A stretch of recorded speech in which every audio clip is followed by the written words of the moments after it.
मैं रविंद्र सिंह राठौड़, आचार्य राजनीति विज्ञान, राजकीय बांगड़ पीजी महाविद्यालय पाली। आज अपन बात करेंगे जयनारायण व्यास विश्वविद्यालय के 33 वर्ष के पॉलिटिकल साइंस के विद्यार्थी जो पहला पेपर जिनके अंतर्राष्ट्रीय संबंध है, उसमें टॉपिक है शीत युद्ध। शीत युद्ध से क्या तात्पर्य है? शीत युद्ध युद्ध न होते हुए भी युद्ध की सी परिस्थितियों को बनाए रखने की कला थी, जिसमें प्रत्येक विषय पर विश्व शांति के दृष्टिकोण से नहीं बल्कि अपने संकीर्ण स्वार्थों को ध्यान में रखकर विचार और कार्य किया जाता है। शीत युद्ध सोवियत संघ अमेरिकी आपसी संबंधों की वह स्थिति थी जिसमें दोनों पक्ष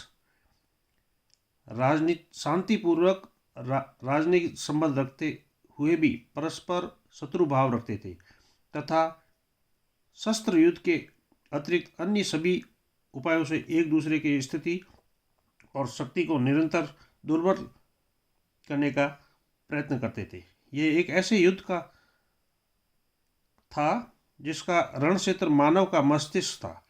यह मनुष्य के मन से लड़ा जाने वाला युद्ध था। इसे वॉर ऑफ नर्व्स भी कहा जा सकता है।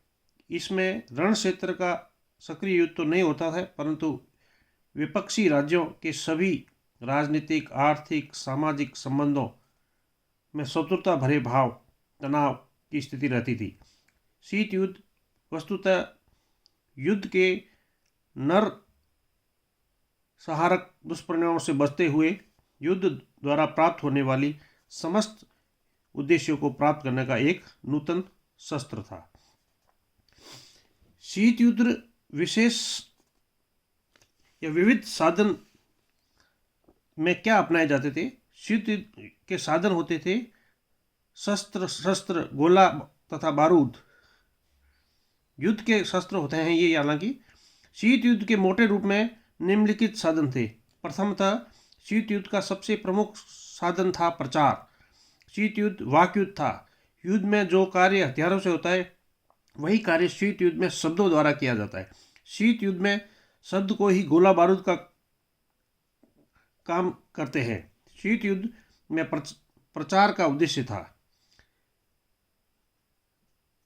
शत्रु राष्ट्र के प्रति तीव्र घृणा जागृत करना, अपने अंतर्राष्ट्रीय आदर्शों के प्रति निष्ठा बनाए रखना, मित्र राष्ट्रों के प्रति सौहार्द की भावना विकसित करना। शीत युद्ध में रेडियो, टेलीविज़न, समाचार पत्रों, पत्रिकाओं आदि प्रचार माध्यम से निरंतर विपक्षी राष्ट्रों को शोषक और अत्याचारी बताया गया।